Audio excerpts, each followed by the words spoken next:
एक सविस्तर बातमी आपण पाहूयात कोल्हापूरमधून। कोल्हापूर महानगरपालिकेचा पाणी पुरवठा बंद झालेला आहे।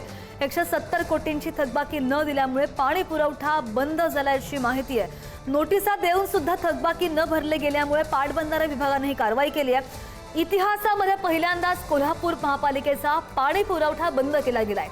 बालिंगा पंपिंग स्टेशन पासून होणारा पाणी पुरवठा बंद केल्याची माहिती आहे। पाटबंधारे विभागाच्या कारवाईने कोल्हापूरकरांवर पाणीचं संकट ओढावलंय।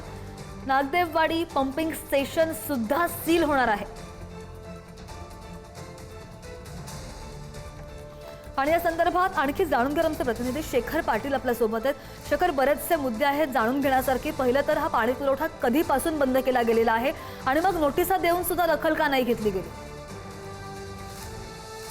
काही वेळापूर्वी पाणी पुरवठा बंद करण्यात आलेला आहे। निम्म्या शहराला ज्या ठिकाणाहून पाणी पुरवठा होतो तेच बालिंगा पंपिंग स्टेशन आता पाटबंधारे विभागाकडून सील करण्यात आलेलं आहे।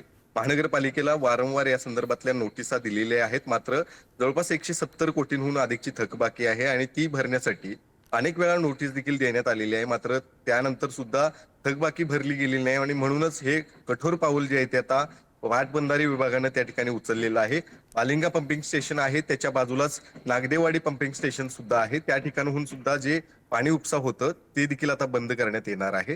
त्यामुळे निश्चितच कोल्हापूर शहरातील निम्म्या शहराला ज्या ठिकाणाहून पाणी पुरवठा होतो तो पूर्णपणे पाणी पुरवठा आता बंद झालेला आहे। पुढारी न्यूजच्या प्रेक्षकांना एक्सक्लुझिव्हली बातमी जी आहे ती आपण दाखवतोय। त्यामुळे निश्चितच ह्या सगळ्या कारवाईनंतर आता महानगरपालिका प्रशासन कशा पद्धतीने ही थकबाकी देणार आहे आणि पुन्हा एकदा कोल्हापूर शहरासाठी जो पंपिंग स्टेशन ज्या ठिकाणी आहे तिथून जो उपसा होतो तो कधी एकदा पूर्ववत त्या ठिकाणी करणार आहे हे पाहणं गरजेचं असणार आहे। अगदी पाटबंधारे विभाग असं काय म्हणणं आहे, कारण की 170 कोटी आकडा खूप मोठा आहे। काय उपाययोजना राबवतात किंवा मग आता पाणी पुरवठा सुरळीत कधीपर्यंत होऊ शकतोय? श्रद्धा, पाटबंधारे विभागानं वारंवार त्या संदर्भातल्याच नोटिसा दिलेल्या आहेत, मात्र महानगरपालिकाकडून अगदी 2 ते 3 कोटी रुपये अशा पद्धतीची थकबाकी भरली जात होती। मात्र एवढी मोठी रक्कम आहे आणि वारंवार सूचना देऊन देखील त्या ठिकाणी ही पूर्तता होत नसल्यामुळेच हा कठोर पाऊल जे आहे ते त्या ठिकाणी उचललेलं आहे।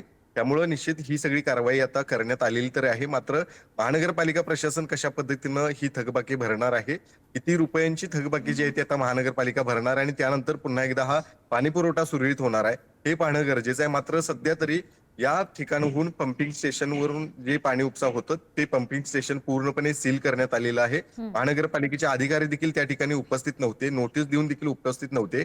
त्यामुळं त्या ठिकाणचे जे कंट्रोल रूम आहेत त्याचा कुलप तोडून खरं तर ही कारवाई जी आहे ती पाटबंधारे विभागाने केलेली आहे। त्यामुळं निश्चितच एक मोठी बातमी कोल्हापूरसाठी आहे, कोल्हापूर शहरासाठी आहे।